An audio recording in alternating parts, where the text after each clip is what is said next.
বর্তমানে সিলেটের সবচেয়ে ভাইরাল একটা জায়গা ডিবিরা ও শাপলা বিল। প্রতি বছর শীতে এই জায়গার মাঝে যেন লাল শাপলার সমুদ্র হয়ে যায়। আজকে ভিডিওর মাঝে দেখাই ওই জায়গার সৌন্দর্য, আর লোকে তো দেখাই এই জায়গার মাঝে আপনি কি লেখান সহজে যাইতা নৌকা দিয়া পুরা শাপলা বিল করতে কত টাকা লাগে, সবটাও থাকবো আজকের ওই ভিডিওর মাঝে।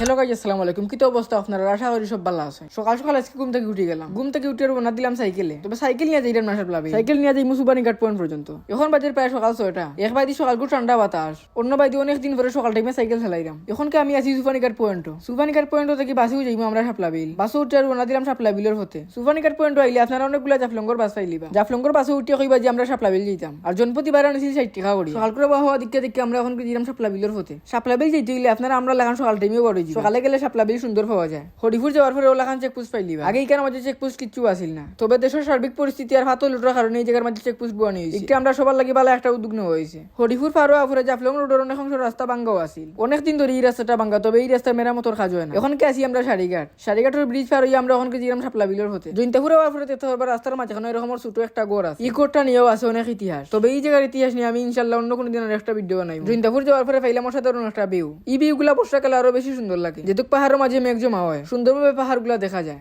রাস্তার সামনে যে পাহাড় গুলা দেখতাম পারলাম, এগুলা সব ইন্ডিয়ার পাহাড়। লাগের জন্য রাস্তাটা গিয়ে ইন্ডিয়ার মাঝে সরাসরি ঢুকছে। বাস থেকে গিয়ে নামি গেলাম শাপলা বিলের রাস্তার মুখ। এখানে এত পরিমাণ বাস আছিল যেটা দেখে আমি অবাক হয়ে গেছি। রাস্তার মাঝে অনেক বাস উবা, বাসগুলা দেখেও মনে করলাম যে অনেক পর্যটক হইবা আজকে শাপলা বিল। বাসটা কি নামি আপনারা অসংখ্য অটো পাইলিবা, চাইলেও অটো নিয়ে আপনারা যেতে পারবা শাপলা বিল। ভাড়া জনপতি নিব 20 টাকা কিংবা 30 টাকা, যার কাছ থেকে যত লইতে পারে তারা অত ভাড়া নেই। তবে আমরা অটো না নিয়ে আমরা আটিয়াও যাইলাম। 10-15 মিনিটের জায়গা আটিয়া যাওয়াটাও বলা। তাছাড়া আটিয়া গেলে দেখা যায় এই জায়গার সৌন্দর্য উপভোগ করা যায় সপ্তাহ। আটিয়া আইবা সুজা নৌকার ঘাট আইয়া দেখতে পারবা অসংখ্য নৌকা এই জায়গার মাঝে রাখা। প্রতিটা নৌকা 6 থেকে 7 জন করে যাওয়া যায়। আর এই জায়গার মাঝে নৌকা ভাড়া আসিল 500 টাকা করে। আমরা এখান থেকে নৌকা এখন লইয়া রওনা দিলাম শাপলা বিলের সৌন্দর্য দেখবার লাগে। বর্তমানে চলে শাপলা বিলের মেইন সিজন, তাই আপনারাও এখন দেরি না করিয়া শাপলা বিলে ঘুরিয়ে যাক। আপনারা যদি চান যে নৌকাটা এক পাশে রাখিয়া ফটো তুলতে তাইলেও পারবা। মাঝিরে যদি এখন যে 10 থেকে 15 মিনিট আমরা ওই জায়গার মাঝে রাখো তাইলেও তারা রাখবা। আর শাপলা বিলে কখনো আপনারা একটা ভুল করবা না, এই জায়গার শাপলা ফুলগুলা ছিড়বা না। যদি শাপলা ফুলগুলা ছিড়েন তাহলে 500 টাকা জরিমানা দিতে হইব। সিরা পরে যদি পানির মাঝে ফেলাইলেন তাহলে 1000 টাকা জরিমানা দিতে হইব। যেটা আমার কাছে ভালো লাগছে। এরকম আর সব জায়গায় থাকা দরকার। আমরা আইতে প্রায় 10টা হয়ে গেছে, যার কারণে পর্যটক একটু কম।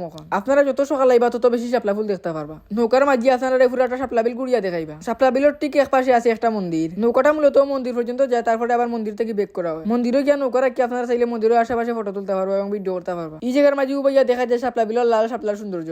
আমরা এখানে মাঝে বাক্কা সময় আসলাম। এখানে মাঝে থাকার পরে আবার আমরা নৌকা দিয়া বেক করলাম। প্রায় 1 ঘন্টা থেকে বেশি সময় আমরা শাপলা বিল নৌকা দিয়া ঘুরাঘুরি করছি। ঘুরাঘুরি শেষ করিয়া আবার এসে আমরা শাপলা বিলের নৌকা। আর এখানে মাঝে কিন্তু নতুন একটা রেস্টুরেন্ট হয়েছে, যেটার নাম শাপলা বিলাস। অনেকবার শাপলা বিল আইলে ওই জায়গার মাঝে কখনো যাওয়া হয়েছে না, তবে ইনশাল্লাহ নেক্সট ডে যখন এই জায়গার মাঝে ঘুরিয়ে যাইব।